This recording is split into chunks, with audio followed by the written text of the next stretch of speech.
যিনি বিশ্বের সৃষ্টিকর্তা আমার গোবিন্দ, সে কি কখনো ভক্তের কাছে হারে?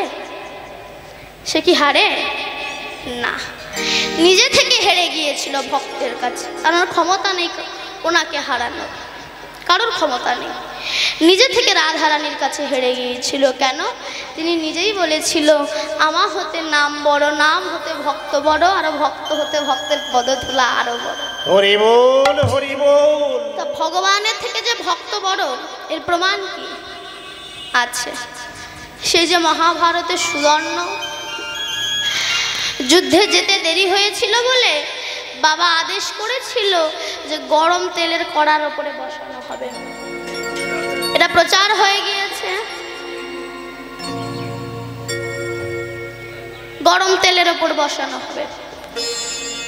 এবার সুদর্ণর স্ত্রী, যার নাম হচ্ছে প্রভাবতী, এই প্রভাবতী শ্বশুরমশাইকে বলেছিল যে শ্বশুরমশাই, বাবা আমি জানি যে আমার স্বামীকে গরম তেলের উপরে বসানো হবে, তুই গরম তেলের কড়ার উপরে বসানোর আগে 5 মিনিটের জন্য আমার স্বামীকে আমার কাছে দেওয়া হোক। তো সুদর্ণর বাবা বলেছিল, ঠিক আছে বৌমা, তুমি যখন ছেলেকে চাইছো আমি দেব, তবে 5 মিনিট পরে কিন্তু আমার ছেলেকে ওই গরম তেলের কড়ার উপরে বসানো হবে। ঠিক আছে।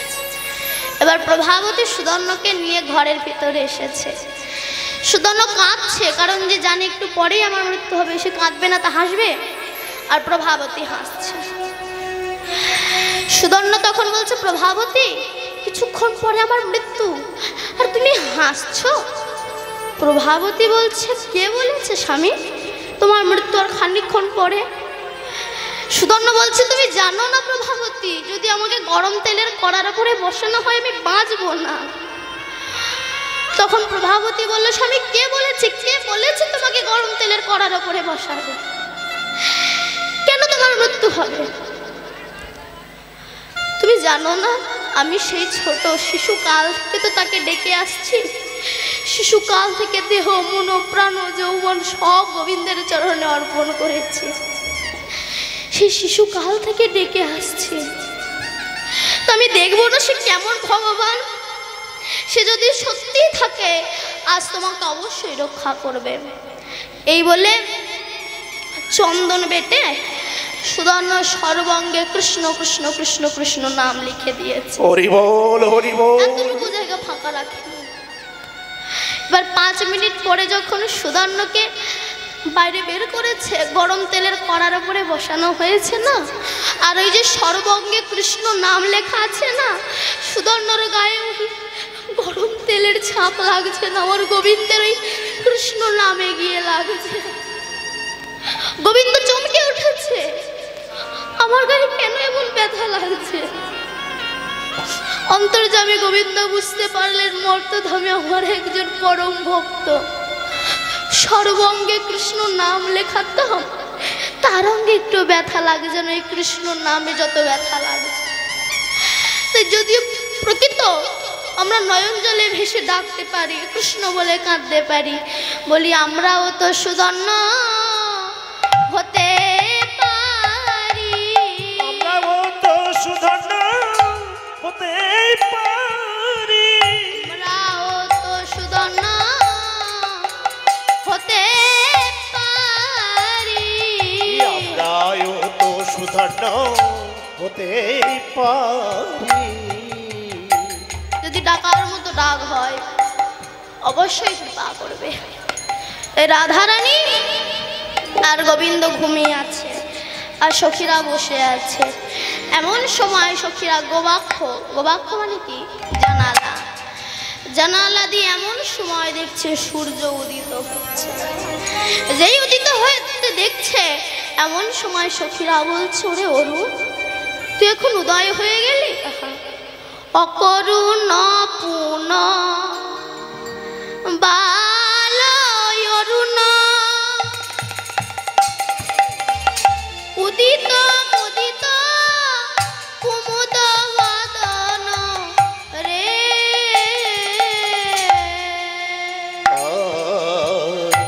এই অকরুণ পুন বালো উদিত উদিত বসিত রে অকরুণ পুন বাল অরুণ উদিত মুদিত কুমুদ বদন রে হরি অকরুণ পুন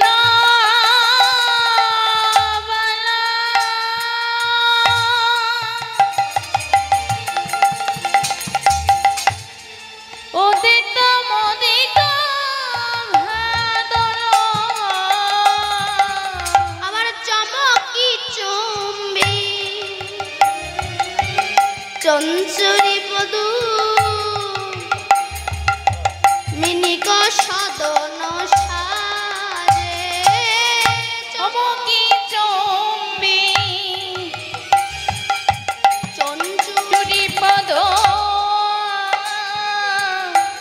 মিনিক সদন সাজে বলি তোর বালকের সভা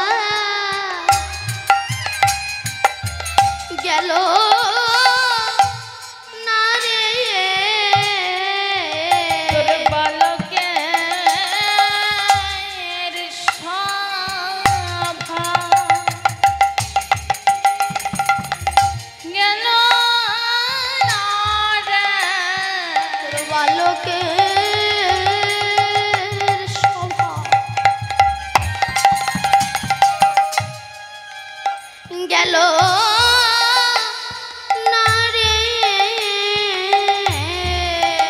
তোর বালকে সভা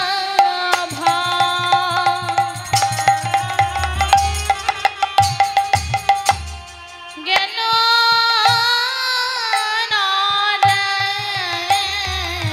বলি কেন এখন উদয় হলি তোর বালকে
রাধারানী কত সুখের নিদ্রায় ঘুমিয়ে আছে।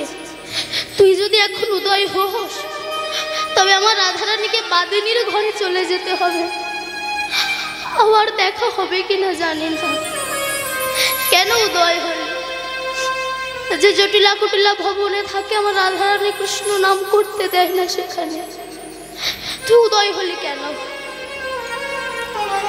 জটিলা কুটিলা তো রাধারানীকে কৃষ্ণ নাম করতে দিত না। মানুষ দেহটা পেয়েছে কৃষ্ণ ভজনের জন্য, দেহটা পেয়ে কত কাজ কুকাজে ব্যয় করে, তবু মনের ভুলেরা গৌর গোবিন্দের নাম করতে চায় না। কেন? এই যে দেহটা দেখবেন, বাইরের এই যে মন্দির, এই যে মন্দিরগুলো আমরা দেখি, এই মন্দিরটাকে তৈরি করেছে সাধারণ মানুষ। রাজমিস্ত্রি মানেই সাধারণ মানুষ, আর এই দেহ মন্দিরটাকে তৈরি করেছে আমার গোবিন্দ ভগবান। তা বাইরে যে মন্দির সাধারণ মানুষ তৈরি করলো, সেই মন্দিরে আমরা কি জ্বালি? ধূপ জ্বালি, দীপ জ্বালি, প্রদীপ জ্বালি। আর যে মন্দির আমার গোবিন্দ তৈরি করেছে, এই মন্দিরে আমরা কি জ্বালি? বিড়ি জ্বালি, সিগারেট জ্বালি। বাইরে যে মন্দির সাধারণ মানুষ তৈরি করলো, সেই মন্দিরে তো প্রাণ প্রতিষ্ঠা করতে হয়, তারপরে তো পূজা।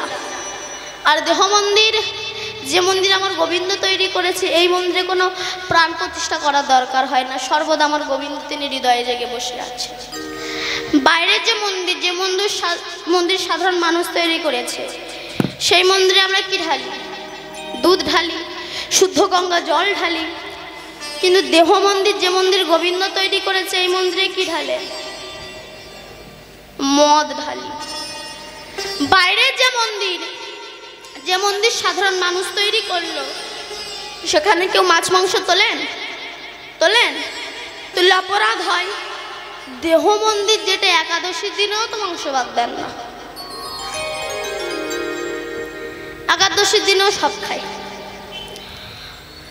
তাহলে আস্তে বাইরের যে মন্দির সাধারণ মানুষ তৈরি করলো, সেখানে আমরা প্লেট দিয়ে পাথর দিয়ে সুন্দর করে সাজাই। কিন্তু এই যে দেহ মন্দির যে মন্দির আমার গোবিন্দ তৈরি করেছে, এ মন্দিরে কি আমরা ভক্তির প্লেট দিয়ে সাজাই, ভক্তির পাথর দিয়ে সাজাই? আচ্ছা, আমরা দীপাবলিতে কি জ্বালি? প্রদীপ জ্বালাই, আলো। চারিদিকে অন্ধকার থাকলে তবেই তো আলোটা জ্বালাই। বাইরে অন্ধকার বলে আলো জ্বালাবার প্রয়োজন মনে করছি। হৃদয়ে অনাদি কাল হতে যে অজ্ঞানতার রূপ অহংকার রূপ অন্ধকার আছে, কই সেখানে তো একবার ভক্তির আলো জ্বালাবার প্রয়োজন মনে করছি। হরি বল, হরি বল। আমরা রং খেলি কবে? হোলির দিন। বাইরে রঙে রাঙিয়ে, বাইরে রঙে রাঙিয়ে কি হবে? হৃদয়টা তো আগে রঙে রাঙা। যে রং লাগিয়েছিল মীরা, যে রং লাগিয়েছিল সবরই, সেই রং লাগাও। বাইরের যে মন্দির সাধারণ মানুষ তৈরি করলো, সেই মন্দিরে বসালাম রামকে, হৃদয় মন্দিরে বসালাম রাবণকে। রাবণ মাকে মানিনি, বাবাকে মানিনি, আমরাও তাই করছি। বাইরের মন্দিরে বসালাম রামকে, হৃদয় মন্দিরে বসালাম রাবণকে। আমরা তারকেশ্বরে বাবা ভোলানাথের মাথায় জল ঢালতে যাই লাইন দিয়ে। কিন্তু তারকেশ্বরে বাবা ভোলানাথের মাথায় জল ঢালার আগে তোমার ঘরে যে বৃদ্ধ বাবা আছে, তার জন্য কি তুমি কোনোদিন একবার স্নানের জল তুলে দিয়েছ? তুমি যাচ্ছ তারকেশ্বরে বাবা ভোলানাথের মাথায় জল ঢালতে, সেই জল নেবে বাবা ভোলানাথ? তোমার ঘরে যে বৃদ্ধ বাবা আছে, কি তাকে তুমি খুশি করো? তবে তো বাবা ভোলানাথ খুশি হবে। আমরা দুর্গাপূজার অষ্টমীর দিন অঞ্জলি দিতে যাই নতুন জামা কাপড় পরে, স্ত্রীকে নিয়ে, পুত্রকে নিয়ে। ঘরের একটা বৃদ্ধ বাবা মা শাড়ি পায় না, জামা কাপড় পায় না, দরজার ধারে পড়ে আছে। মা দুর্গা তাদেরকে বলতে চাইছো, রে মাটির দেবদেবী পুজিস রে, আগে তুই ঘরের দুটো দেবদেবীকে পূজা কর। জীবন তো দেবদেবী পেল না, আমাকে তোরা কি দিবি? বাইরের মন্দিরে বসালাম রামকে, হৃদয় মন্দিরে বসালাম রাবণকে। তাই সখীরা বলছে, রে সূর্য রে অরু, তোর বালকের স্বভাব গেল না কেন? তুই যেমন পূর্বজন্মে একটা ভুল কাজ করেছিলি না, সেই যে বিশল্যকরণ জড়িপুটি যখন আনতে নিয়ে আসছিল, সূর্যোদয় হয়ে গিয়েছিল। তাই পূর্বজন্মে আবার ভুল করেছিস, আবার এ জন্ম সেই ভুল কাজ করেছিস। তুই কি জানিস না? কি জানিস সজনী রজনী ঘুঘু ঘন ঘোষিত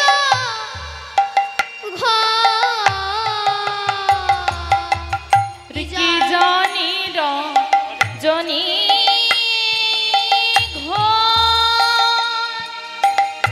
ঘুঘু ঘন ঘোষিত কি জানি সজনী রজনী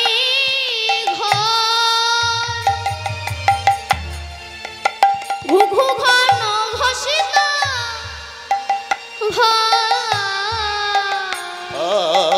কি জানি সজনী রজনী ভোগ ঘন ঘোষিত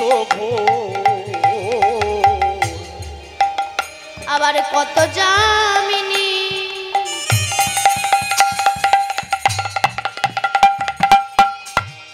চিতদামিনী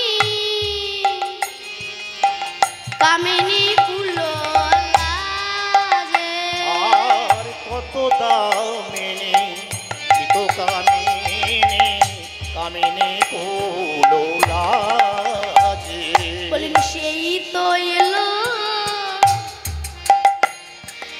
এই তো গেল এই তো এলো এই তো গেল এই তো এলো এই তো গেল এই তো এলো এই তো গেল এই বিদ্যুতের গতি জয় করে এই তো এলো এই তো গেল ওই বিদ্যুতের গতি জয় রে চলে এই তো এলো এই তো গেল ওই বিদ্যুতের গতি জয় করে এই তো এলো আর এই তো গেল ওই বিদ্যুতের গতি জয় করে আর এই তো এলো আর এই তো গেল বিদ্যুতের গতি জয় করে এই তো এলো এই গেল বিদ্যুতের গতি জয় করে আরে এই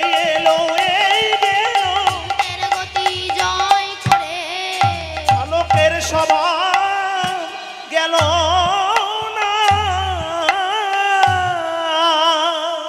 কেন এখন উদয় হলি বল আমার রাধারানীকে এবার বাদিনীর ঘরে চলে যেতে হবে তাই সূর্য যখন উদয় হচ্ছে সখীরা মনে মনে ভাবছে আমার রাধারানীকে এবার জাগাতে হবে যদি রাধারানীকে না জাগায় তবে ওর প্রাণবধূকে কেউ জাগাতে পারবে না আগে রাধারানীকে জাগাতে হবে তারপরে গোবিন্দকে জাগাতে হবে এই সখীরা ভাবছে রাধারানীকে বাদিনীর ঘরে চলে যেতে হবে আবার যে কবে দেখা হবে এই আজ এই কুঞ্জভঙ্গ আজ শেষ দিন আজকে হয়ে গেলে আবার সেই 1 বছর পরে কার সঙ্গে কার দেখা হবে এর মাঝে কে থাকবে কে চলে যাবে এটা তো বলা যায় না হরি বল হরি বল আমি জানি এই যে কমিটির কাকুরা আছে এনাদের বুকের ভিতরটা যেন ফেটে চৌচির হয়ে যাচ্ছে কারণ আবার সেই 1 বছর পরে আবার এই হরিনাম যজ্ঞের আয়োজন হবে তাই সময় থাকতে থাকতে হরিনাম করো যখন শেষের দিন আসবে সেই দিন মনে হবে কেন এতদিন প্রভু তোমার নাম করলাম না এতদিন যদি তোমার নাম করতাম তবে ভজন পথে মনে হয় অনেকটা এগিয়ে যেতাম এটা মানুষ এখন বলছে না গো শেষের দিনে যখন আর কিছু করার থাকে না সেই সময় বসে বসে শুধু নয়ন জলে ভেসে ভেসে ডাকে আর কাঁদে এই অহংকার শেষ পরিণতিটা কি হতে পারে জানেন একটুখানি বলি আসতে যখন মহাভারতে 100 ভাই ধ্বংস হয়ে গেল মারা গেল দুর্যোধন দুঃশাসন সবাই মারা গেল সেই সময় গান্ধারী হাতে মশাল জেলে মশাল নিয়ে 100 বিধবা বৌমাকে সঙ্গে করে নিয়ে ওই কুরুক্ষেত্রের মাঠ দিয়ে যায় আর ডাকে ওরে দুর্যোধন ওরে দুঃশাসন একবার আমাকে মা বলে ডাকো বাবা একবার আমাকে মা বলে ডাক যেই না কুরুক্ষেত্রের মাঠ দিয়ে গান্ধারী চিৎকার করতে করতে যাচ্ছে এমন সময় কুরুক্ষেত্রের মাঠে দাঁড়িয়ে একজন অট্ট হাসি হাসাহাসি গান্ধারী বলল কে কার হৃদয় এত পাষাণ যে এক পুত্রহারা মায়ের কান্না শুনে এমন অট্ট হাসি হাসছে যে হাসছিল সে বলল পিসিমা আমি কৃষ্ণ কৃষ্ণ তুই হাসছিস বাবা কৃষ্ণ বললে পিসিমা হাসিটা যে তোমার ফিক্স করা ছিল কোন দিন না যেদিন দ্রৌপদীর বস্ত্র হরণ হচ্ছিল, তোমার ছেলেরা বস্ত্র হরণ করছিল না, সেই দিন দ্রৌপদী ভেবেছিল জেঠিম পরমাতুর নারী জাতি, হয়তো আমি তার দুয়ারে গেলে রক্ষা পাবো, তাই তোমার দুয়ারে ছুটে গিয়েছিল। জেঠিমা তুমি রক্ষা করো। তুমি দ্রৌপদীর মুখের সামনে দরজা বন্ধ করে দিয়ে অট্ট হাসি হেসেছিলে, তাই সেই হাসি ফিক্স করা ছিল, আজ তোমার ডবল হয়ে দেখা দিয়ে। কেন কাঁদালে কাঁদিতে হয়, এ কথা ঠিক মিথ্যা নয়। ব্যাংকের টাকা জমা রাখলে যেমন 13 বছর পরে গিয়ে ডবল হয়, তুমি যদি কোনো সৎ মানুষের মনে আঘাত দিয়ে থাকো, ব্যথা দিয়ে থাকো, তবে ব্যথাটা তোমার জীবনেও ডবল হয়ে ফিরে আসবেই আসবে। তাই তুমি সেদিন হেসেছিলে না, সেই হাসি ফিক্স করা আছে, ডবল হয়ে দেখা দিয়েছে। গান্ধারী তখন বলেছিল, কৃষ্ণ বলতে পারো এখন আমার করণীয়টা কি? আমি কোথায় যাব? আমি কি করব? কৃষ্ণ বলেছিল, তুমি ধৃতরাষ্ট্রকে সঙ্গে করে নিয়ে ভজনে প্রবেশ করো। এই গান্ধারী ধৃতরাষ্ট্র খেত কি জানেন? যে পঞ্চ পাণ্ডবকে মারার চেষ্টা করেছিল, যাদেরকে বনবাসে দিয়েছিল, যাদেরকে অজ্ঞাতবাসে দিয়েছিল, যাদেরকে পুড়িয়ে মারার চেষ্টা করেছিল, যে দ্রৌপদীর বস্ত্র হরণ করতে চেয়েছিল, যাদেরকে সারাটা জীবন কাঁদিয়েছিল, সেই দ্রৌপদী রান্না করে দিত আর যুধিষ্ঠির দিয়ে যেত, তাই এরা দুজনা বসে বসে খেত। বিদুর বলেছিল না, দাদা তোমার লজ্জা করে না? কেন?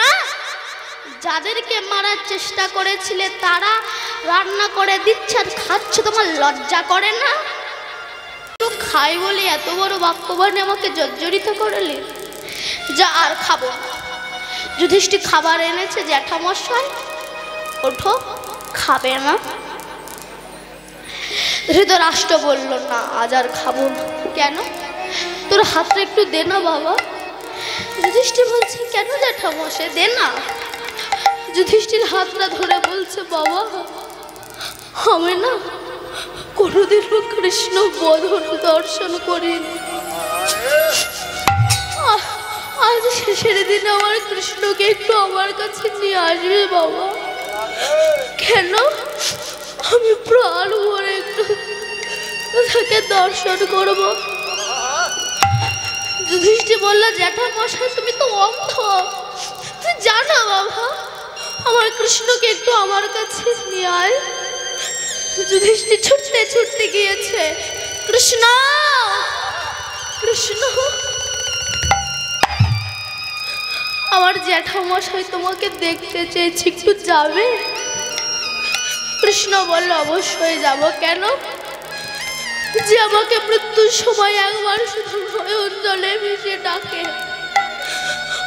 তাকে আমার কাছে আসা লাগে না, আমি তার কাছে ছুটে যাই। হরি বল, হরি বল।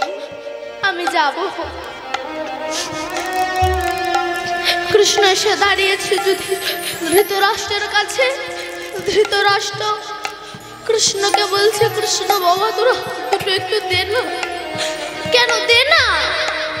কৃষ্ণের হাত ধরে বলছে, বাবা আমি তো অন্ধ, আমি কোনোদিনও কৃষ্ণ বদন দেখিনি, আজ শেষের দিনে তোর কাছে একটা জিনিস চাইব, দিবি বাবা?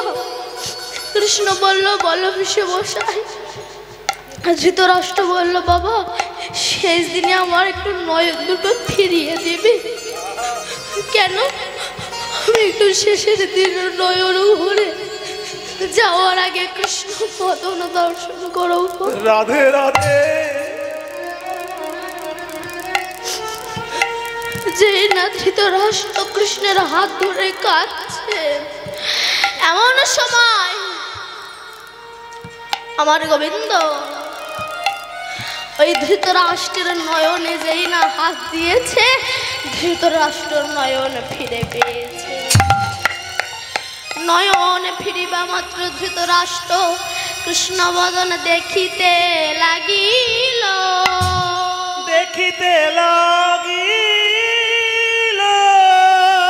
স্বর্গ হইতে পুষ্পবৃষ্টি, দেবীরা উলুধ্বনি, ভক্তরা হরিধ্বনি করিতে লাগিল, করিতে লাগিল। আস্তে। তাই সখীরা সবাই মিলে বলছে রাধারানীকে জাগাতে হবে তো কাজ কর, প্রথম 10 দিকে খবর দে, দেখ ওদের ডাকে যদি আমার রাধারানী ঘুম ভাঙে। সখীরা মিলে 10 দিকে খবর দিয়েছে। আজ 10 দিশ নিরো মনে করো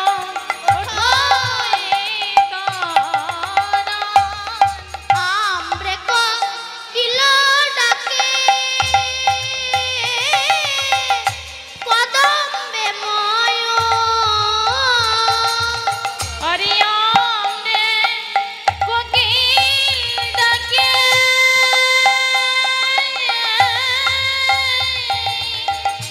কদম্বে ময়ূর ডালি মেবা শিয়াকির কহয় মধু আর ডালিম বর্ষিয় কি কহয় মধুর ডালি মেবা শিয়াকির কহয় মধু ওরে ডালিম বর্ষিয় কি কহয় মধুর 10 দিশ নিরমল বেল কলতা আর দশ দেশ নিরমল ভেলা করায়ান রাখা ডালে বসি ডাকে কপত কপতি হরে রাখা ডালে বসি ডাকে কপত কপতি আর তারা বনশনে লোকা তারা দনপতি 10 দিশ নিরমল ভেলা করাদায় 10 দিশ নিরমল ভেল কলতা এই দশ দেশ নিরমল ভেলা করাদায়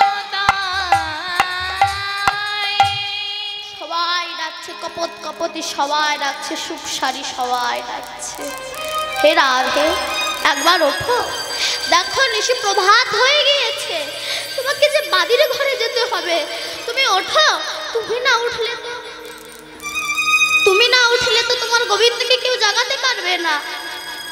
ওঠো রাধে, রাই একবার ওঠো। পশু পাখি সবাই মিলে ডাকছে। আজ দেখুন বনের পশু পাখি রাজকৃষ্ণ নামে পাগল হয়ে গিয়েছে, কিন্তু আমাদের গ্রামে 2-4টে পশু আছে, শুধু এদের লেজ নেই। এরা হরিনাম করতে চায় না, এরা তো হরিনাম করতে চায় না, আর যে করে তাদেরকে এদের সহ্য হয় না। কেন? আপনি বৃন্দাবনে চলে যান, গরুগুলো ঘাস খাচ্ছে, গিয়ে বলেন জয় রাধে, তখন ওই গরুগুলো মুখ তুলে তাকায়। গিয়ে বলুন কানাই, গরুগুলো মুখ তুলে তাকায়। কে গো বন্ধু, এতদিন পরে আমার কানাইয়ের নাম শোনালে, পশু জন্ম আমার ধন্য হয়ে গেল।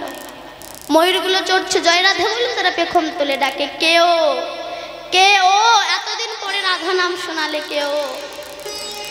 বনের পশু হনুমান রাম নামে মুগ্ধ হয়ে গিয়েছে, কিন্তু আমার মতো পশু হনুমান আমি রাম নাম করি না, আমি গোবিন্দের নাম করি না। আমি ভগবানের নাম করি না, পশুরা তারা হরি বলে কিন্তু আমি হরি বলি, এটাই বড় মর্মান্তিক বেদনা। তাই যখন 10 দিকে খবর দিয়েছে তবু আমার রাধারানীর ঘুম ভাঙছে না। তখন সখীরা বলল, এইভাবে তো রাধার ঘুম ভাঙানো যাবে না, তাহলে সবাই মিলে আমরা রাধারানীকে জাগাবো। জাগাবেন তো? সবাই মিলে জাগাবো, সবাই মিলে জাগাতে হবে। সখীরা সবাই মিলে গাইতে লাগলো, কি রাইজা গোরাই জাগো বলি, শুকো সারি বলে, রাই জাগরাই জাগ বলি, সুখ শনি বলে, রাইজা গোরাই জাগো বলে, শুকো সারি বলে, এই রাই জাগরাই জাগ বলি, সুখ শনি বলে। আর কত নিদ্রা যাও হে কালো, মানিকের কোলে, আরে কত নিদ্রা যাও হে কালো,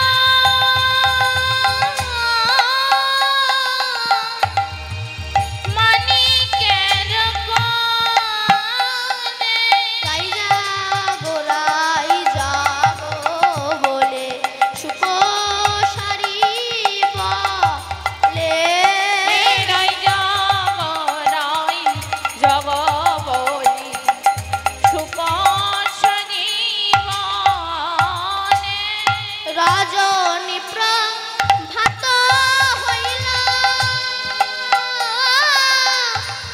বলি হে তোমারে, আরে রজনী প্রভাত হইল,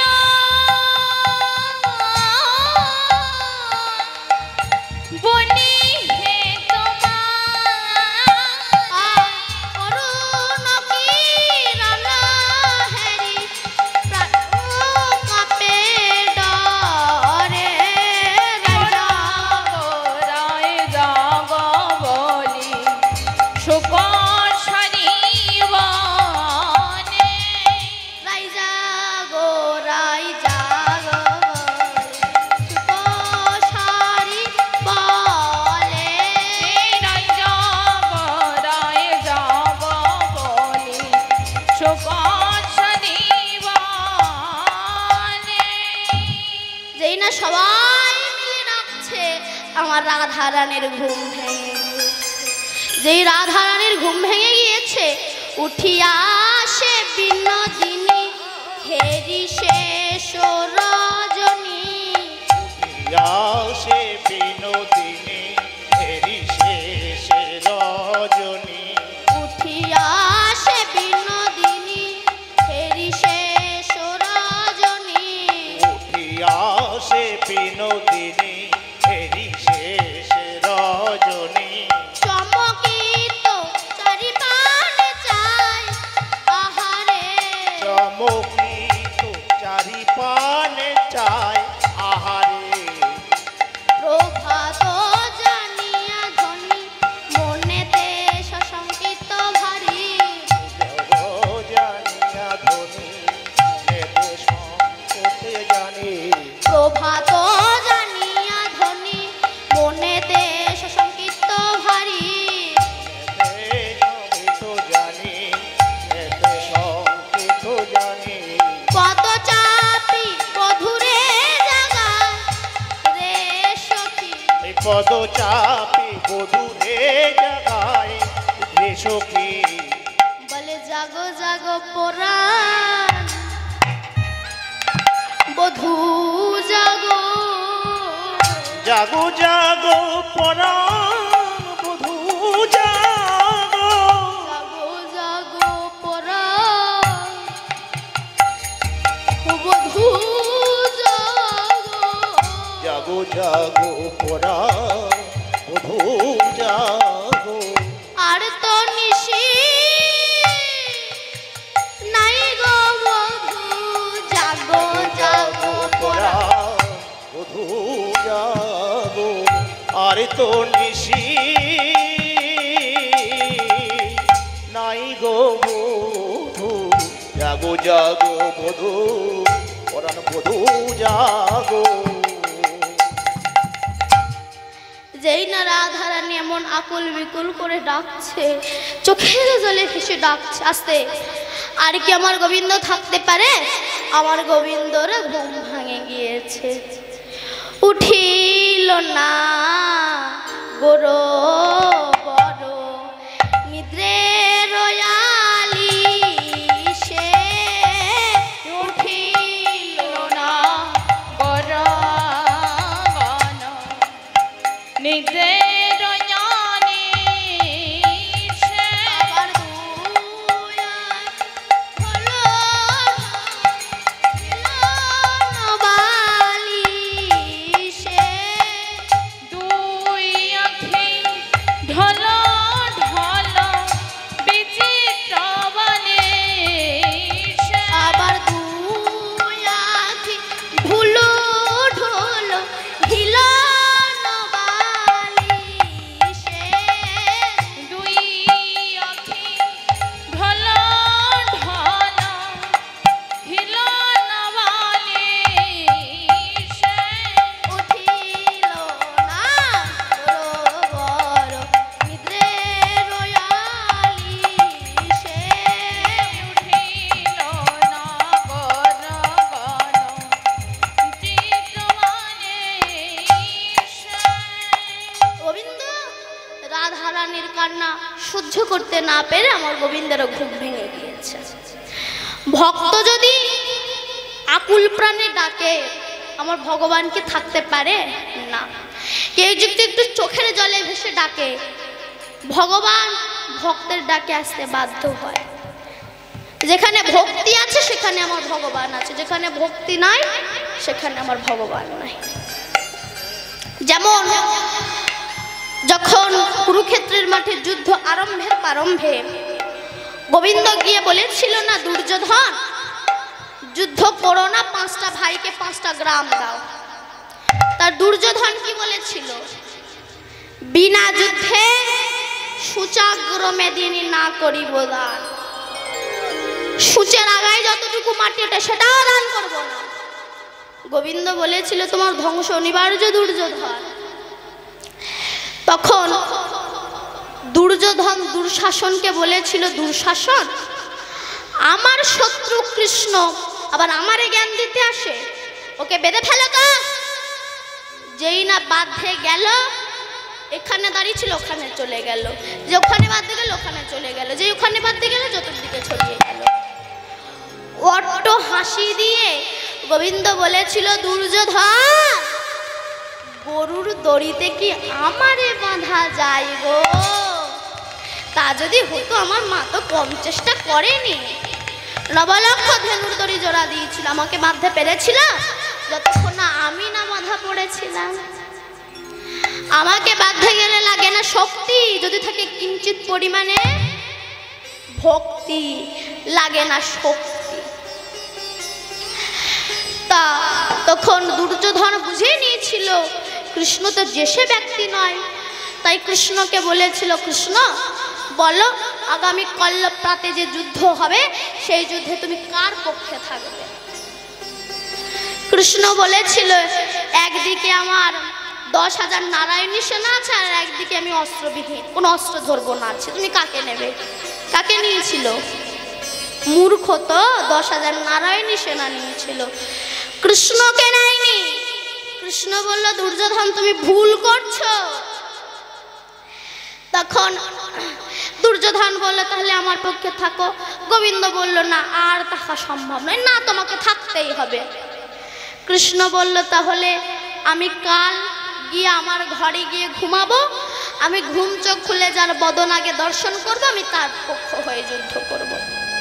গোবিন্দ মনে মনে ভাবছে আমি গৃহে গিয়ে কপট নিদ্রায় ঘুমিয়ে থাকবো আর মাথার ধারে একটা রাজ সিংহাসন রাখবো, আর পায়ের ধারে একটা আসন পেতে রেখে দেব। আর দুর্যোধন অহংকারী ব্যক্তি ওই স্বর্ণ চেয়ারে সিংহাসনে গিয়ে বসবে মাথার ধারে, আর আমার অর্জুন এসে বসবে পায়ের ধারে। আর ঘুম চোখ খুলে এইভাবে তাকায়, পায়ের দিকে তাকায়, আমি অর্জুনের দিকে দেখবো আর আমি অর্জুনের হয়েই যুদ্ধ করব। হরি বল, হরি বল। তাই গোবিন্দ ঘরে গিয়ে মাথার ধারে একটা স্বর্ণ সিংহাসন রেখে দিয়েছে, আর পায়ের ধারে একটা আসন পেতে গোবিন্দ কপট নিদ্রায় ঘুমাচ্ছে। এবার দুর্যোধন সর্বপ্রথমে গিয়েছে, গিয়ে দেখছে মাথার ধারে একটা স্বর্ণ সিংহাসন পাতা আছে, ওই সিংহাসনে গিয়ে দুর্যোধন বসে পড়েছে। বসে একটা পার উপরে আর একটা পা রেখে পাটা দোলাচ্ছে। আর দেখবেন পাটা যখন দোলাচ্ছে, দুর্যোধনের পায়ের নিচে গোবিন্দের মাথা, আর দুর্যোধনের ওই পায়ের ধুলো আমার গোবিন্দের মাথা এসে পড়ছে। দেবতারা চমকে উঠেছে, দুর্যোধন এ তুমি কি করছো? যোগী মুনি ঋষি সাধক সাধিকা গন্ধর্ব কিন্নর দেবে দেবী কোটি কোটি জনম সাধনা করে যে চরণ পাইলাম, সেহেরা বিরিঞ্চিত বাঞ্ছিত ধন ভবের আরাধ্য দেবতা পতিত পাবন ভুবন মঙ্গল আমার প্রভু, যার চরণ স্পর্শে কাষ্ঠতরী স্মরণে পরিণত হয়েছে, যার চরণ স্পর্শে অহল্লা পাশানি মানবিনী হয়েছে, যার স্পর্শ অকাসুর বকাসুর পুতনা সবাই উদ্ধার হয়ে গিয়েছে, তার মাথার উপরে ছি ছি ছি ছি ছি ছি ছি ছি, নামিয়ে না, নামিয়ে না। কিন্তু দুর্যোধন অহংকারী ব্যক্তি, তো এগুলো অহংকারের পূর্ব লক্ষ্য। যখন মানুষের পতন আসে না, এগুলো দেখা যায়। গুরুজনকে সম্মান দিয়ে কথা বলতে পারে না, বাবা মাকে শ্রদ্ধা জানায় না, বড়দের প্রণাম করে না, এগুলো পতনের পূর্ব লক্ষ্য। শেষে এসে আমার অর্জুন দাঁড়িয়েছে। অর্জুন মনে মনে ভাবছে দুর্যোধন আগে এসেছে, তো আমার কৃষ্ণ মনে হয় দুর্যোধনের হয়ে গিয়েছে, আর আমার হয়ে আর মনে হয় গোবিন্দ যুদ্ধ করবে না। তাই চরণতলে বসে গোবিন্দের চরণ দুখানে জড়িয়ে ধরে বলছে, হে কৃষ্ণ, আমি জানি যে তুমি দুর্যোধনের হয়ে গিয়েছো, আমার হয়ে আর যুদ্ধ করবে না। জানিস সখা, এই মনে হয় তোমার আমার আর শেষ দেখা, আর দেখা হবে কিনা জানি না। তাই কৃষ্ণ, তোর চরণে আমার একটাই নিবেদন, আমার হয়ে যুদ্ধ করো বা নাই করো, একটাই নিবেদন, এরপরে যদি আর কোনোদিনও মনুষ্যকুলে জন্ম দাও, অন্তত যেন আমাকে কৃষ্ণ ভক্ত করে জন্ম দিও, এটাই তোমার কাছে আমার শেষ নিবেদন। রাধে রাধে। যেই না চরণ ধরে কাঁদছে, ভক্তেরা কুলাহবানে আমার গোবিন্দের ঘুম ভেঙে গিয়েছে, আর ঘুম চোখ খুলে অর্জুনকে বুকের ভিতরে জড়িয়ে ধরেছে। ঘুম চোখ খুলে তো পায়ের দিকে তাকাবে, তাই না? অর্জুনকে বুকে জড়িয়ে ধরেছে। দুর্যোধন বললে, এটা কি হলো কৃষ্ণ? তুমি বললে তোমার ঘরে যে আগে আসবে তুমি তার পক্ষ হয়ে যুদ্ধ করবে, তুমি অর্জুনকে জড়িয়ে ধরলে কেন? গোবিন্দ বলল, আমি একবারও বলিনি আমার গৃহে যে আগে আসবে আমি তার হয়ে যুদ্ধ করব। আমি ঘুম চোখ খুলে যার বদন আগে দেখব, আমি তার হয়েই যুদ্ধ করব। তাই ডাক যদি সঠিক হয়, ভগবানের কৃপা অবশ্যই হবেই হবে। তাই যেই রাধারানী ডেকেছে, গোবিন্দের ঘুম ভেঙে গিয়েছে। কিন্তু দেখবেন ঘুম যদি ঠিকঠাক না হয়, চোখ খোলার পর একটা আলস্য ভাব দেখা যায় না?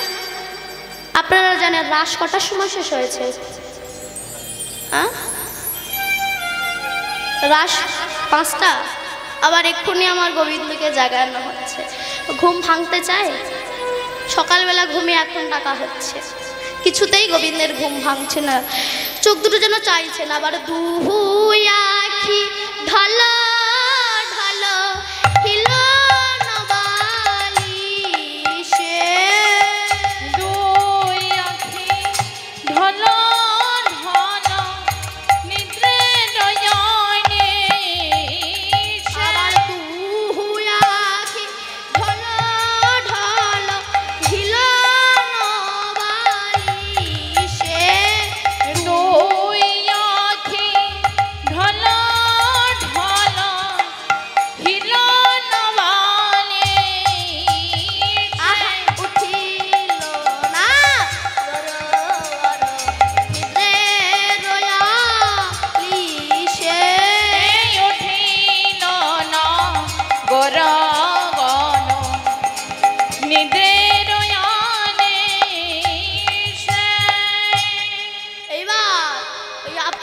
চোখ চাইছে তো তার মাঝে রাধারানীকে দেখতে পেয়েছে। যেই দেখেছে ঘুম চলে গিয়েছে, ছুটে গিয়ে রাধারানীকে বুকের ভেতরে জড়িয়ে ধরেছে। যেই জড়িয়ে ধরেছে সঙ্গে সঙ্গে সখীরা বলছে, দাঁড়া দাঁড়া দাঁড়া দাঁড়া, তুমি সকালবেলা উঠে মুখ ধুলে না, চোখে মুখে জল দিলে না, উঠে আমাদের রাধারানীকে জড়িয়ে ধরলে।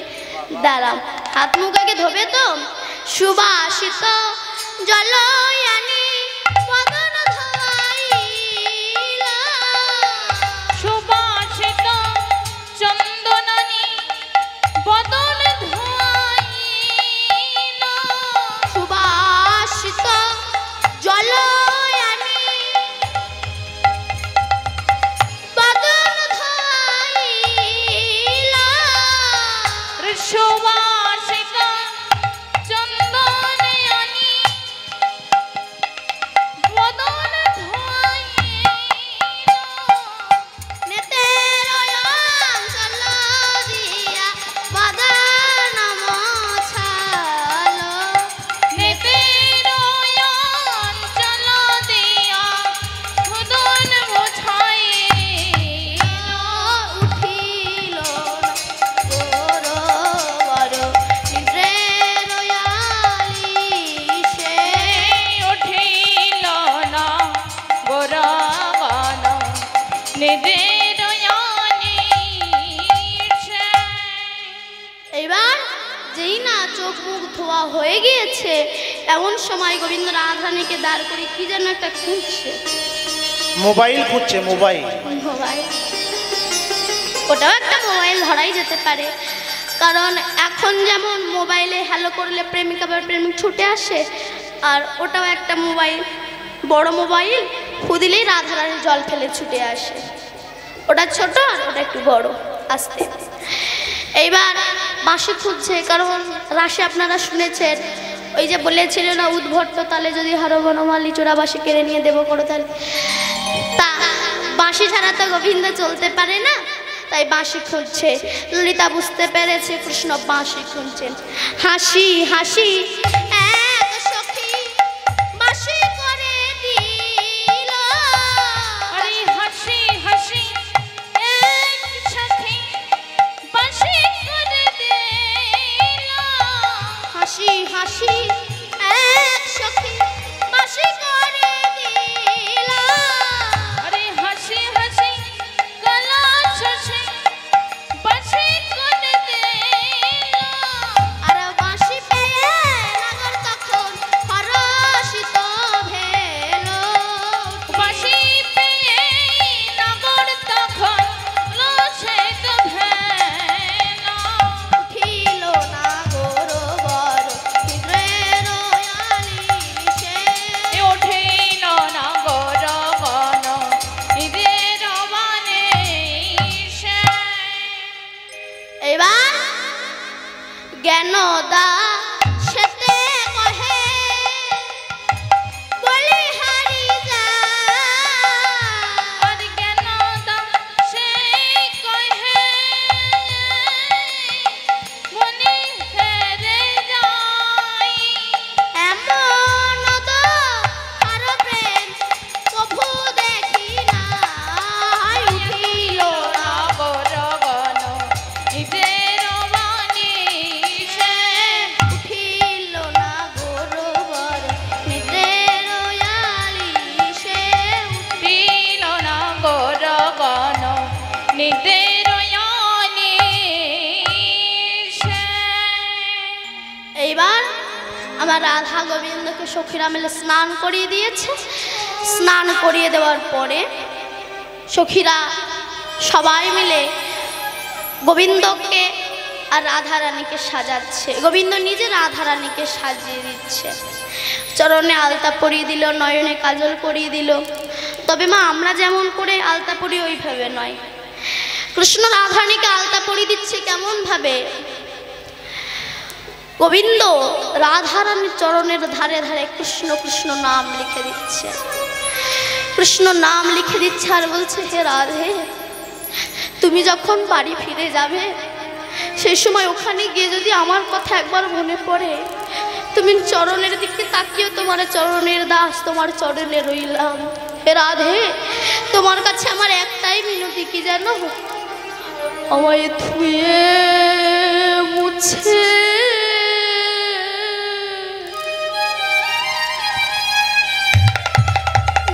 দিও না গো, আমারে ধুইয়ে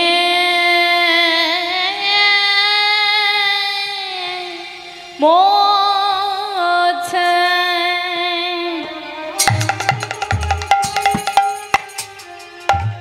দিও না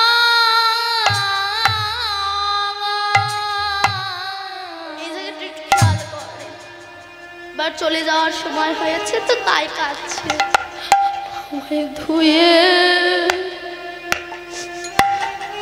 মুছে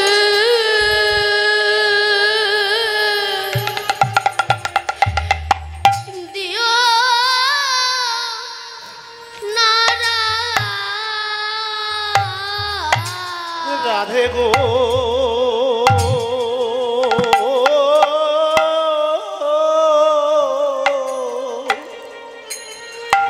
প্রেম ময়রা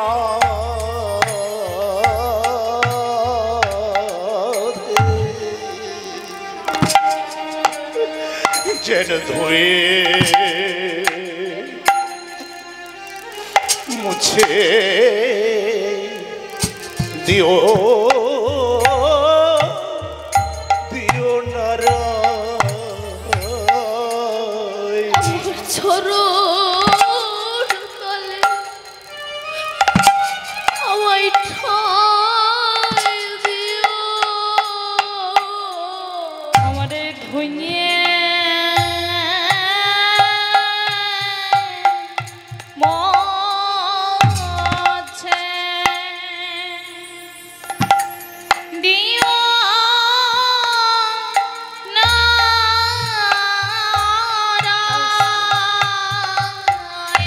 গোবিন্দ আমার কাছে রানীর কাছে, তাই আর বেশিক্ষণ নয়, এবার লীলা শেষ করব। তো লীলা শেষ করার আগে আমি চলে যাব, আর দেখা হবে কিনা আমি জানি না। তবে লীলা শেষ করার আগে আপনাদের মতো ভক্ত চরণ হতে আমার একটা ছোট নিবেদন আছে। যদি কৃপা করেন নিজ গুণে সন্তান মনে করে দেন, নিজেকে বড় ধন্য বলে মনে করব। আমার প্রথম চাওয়া, আজ যাদের জন্য এত ভক্ত সম্মুখে আসতে পেরেছি, যাদের জন্য এত ভক্তের আশীর্বাদ পাচ্ছি, যাদের জন্য এত সাধুগুরু বৈষ্ণবের আশীর্বাদ চরণ ধুলো আমার মাথায় পড়ছে, যাদের কৃপায় তারা হলো আমার পিতা এবং মাতা, আশীর্বাদ করবেন যেন আমি এমন মাতৃগর্ভে জন্ম আসতে পারি এবং এমন কৃষ্ণ ভক্ত পিতার কাছে যেন আসতে পারি।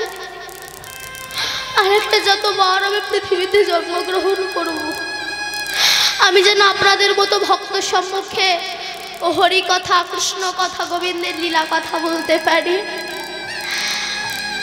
আর একটা শেষ চাওয়া, যেদিন আমার এই প্রাণ পাখিটা চলে যাবে, আসতে যেদিন আমার এই প্রাণ পাখিটা উড়ে চলে যাবে, আশীর্বাদ করবেন সেদিন যেন আমি গোবিন্দ রূপ মাধুর্য দর্শন করতে করতে তোমার চরণখানা বুকে জড়িয়ে ধরে, আমি চাইও এটাই আমার প্রাণ যদি কখনো যায় যেন ওই গোবিন্দের এই কীর্তন আসরেই যেন আমার প্রাণ যায়, তাহলে অনেক ভক্ত আশীর্বাদ, ভক্ত চরণ ধুলা পাবো। তো সেদিন যেন গোবিন্দের রূপ মাধুর্য দর্শন করতে করতে চরণখানা বুকে জড়িয়ে ধরে কৃষ্ণ নাম বলতে বলতে যেন আমার এই প্রাণ পাখিটা চলে যায়, এটাই আপনাদের কাছে আমার শেষ নিবেদন। তাই যাওয়ার আগে চেয়ে নিয়ে যাব, যাবার বেলা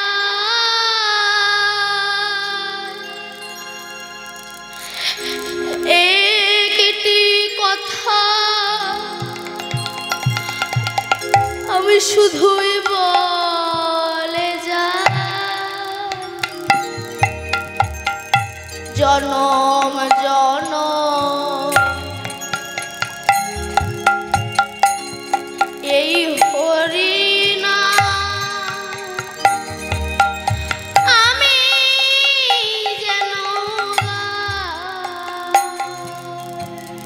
জবারে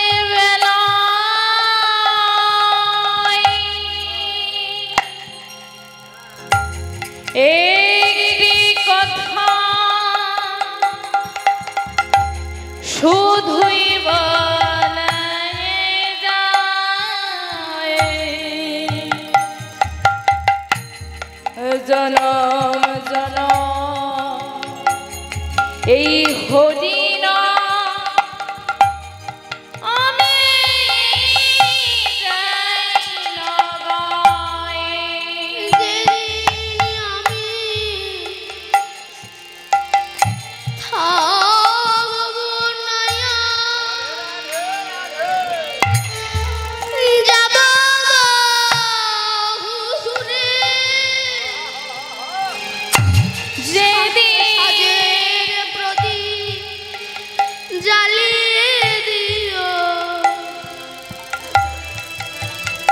কৃষ্ণ নামের সুরে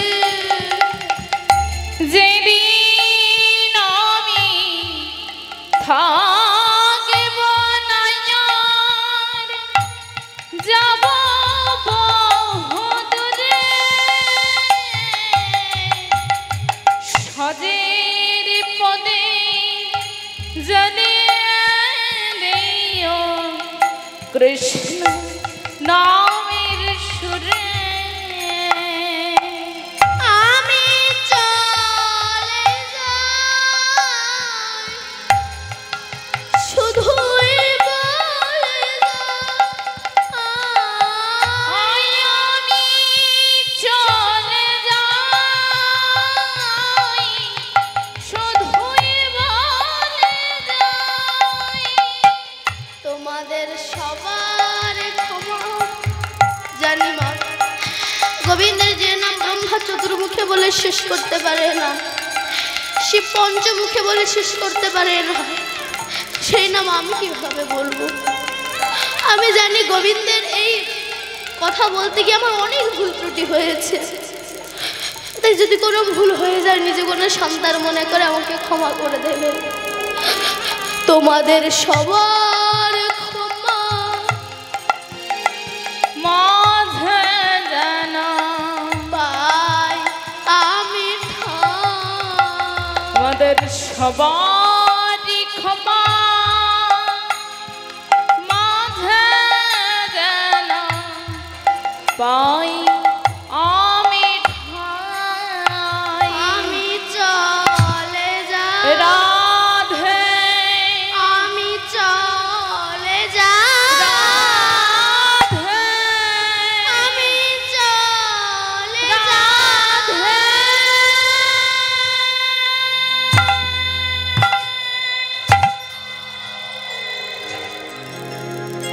নিতাই গৌর সীতানাথ ব্রহ্মানন্দে।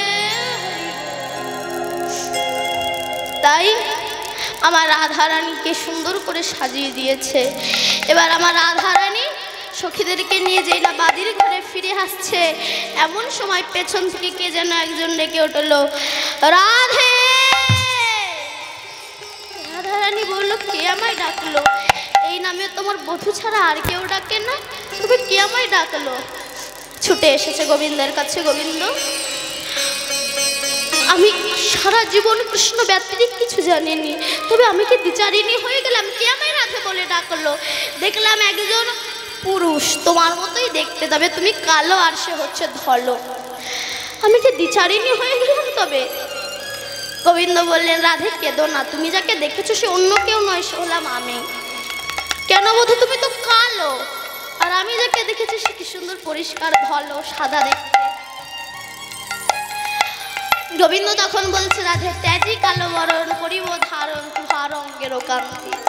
আমি তোমার অঙ্গ কান্তি ধারণ করে গৌর হয়ে নদিয়ায় যাব। তাই তিনি গৌর হয়ে নদিয়ায় এসেছেন। তোমরা হরিনাম করো, আমি গৌর হয়ে নদিয়ায় যাব। তাই এই কথা দিয়েছিলেন রাধারানীকে। দেওয়ার পরে রাধারানী গোবিন্দকে জড়িয়ে ধরে কাঁদছে। এমন সময় সখীরা বলছে, রাধে তোদেরকে আমরাই ডেকে দিলাম, সারা রাত ধরে পাহারা দিলাম, এত কিছু করলাম, তারপরে তোরা দুজন দুজনকে জড়িয়ে ধরে কাঁদছিস, আমাদেরকে কিছু দিবি না? রাধারানী বললো সখী তোদের কি চাই? সখীরা বলল গাড়ি বাড়ি ধর্ম ঐশ্বর্য কিছু চাই না, তোরা একবার যুগলে দাঁড়া, তোদের ওই যুগল মাধুর্য আমি প্রাণ ভরে দর্শন করব। সখীদের কথা মতো রাধা গোবিন্দ আমার যুগলে দাঁড়িয়েছে।